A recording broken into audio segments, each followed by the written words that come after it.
As a high altitude organic grower, I get a lot of questions about season extension and how to get the most out of your garden in such a short growing season.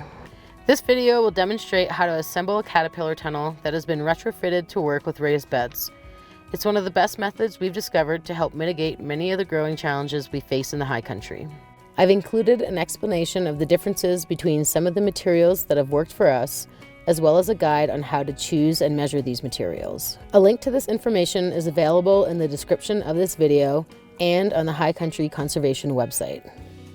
The different materials include 3/4 to 1 inch polypropylene webbing, 1/8 of an inch polypropylene rope or larger, row cover, 1/2 inch PVC pipes. We use 10-foot lengths, spaced 2 to 4 feet apart, 2 steel screw hooks, nails bent to create a hook at each pipe, 2 to 4 spring clamps, and rebar. Alrighty, let's get started. Slide PVC pipe onto the rebar on one side of the bed, then proceed to slide opposite sides on. If rebar is not present on your raised bed, 2-hole straps can be used to secure PVC pipe to the bed instead. Tie the webbing to the eye hook on one end of the bed. Starting on the end attached to the eye hook, begin wrapping the webbing once around each PVC pipe, using the same direction on each pipe, and making sure the webbing is at the highest point of the pipe. Go back through your hoops and center the webbing, pulling out any slack, and then tie the webbing to the opposite end eye hook.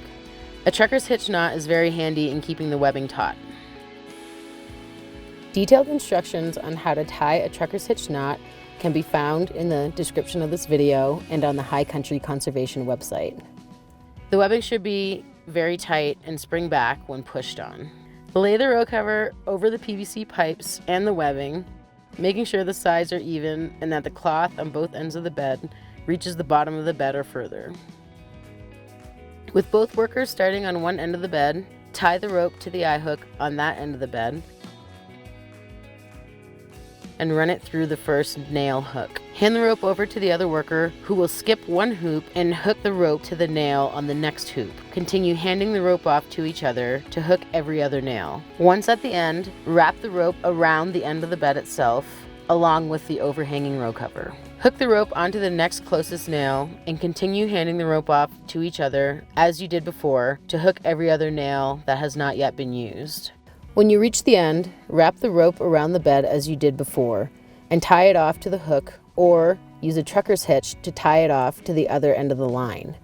You'll have to untie or unhook the piece that you started with. At this point, there will be a lot of slack in the line. Beginning on the end that you started with, go back through and pull out the slack in the rope. This will then create more tension against the webbing and fabric. The fabric, webbing, and rope together should then begin to take on the appearance of a caterpillar. On each end, twist the extra fabric and tie 2 knots on each corner to secure the ends of the row cover. These resemble pigtails on each corner of the bed. If needed, use clamps to secure the fabric to the webbing and the twisted fabric to the rope. Here are some helpful tips. Make sure the rope is overlapped, creating an X in the center of each space between the PVC pipes on the webbing. Don't allow excess fabric to bunch up at the top of the caterpillar, but instead pull it down towards the sides and the ends of the bed.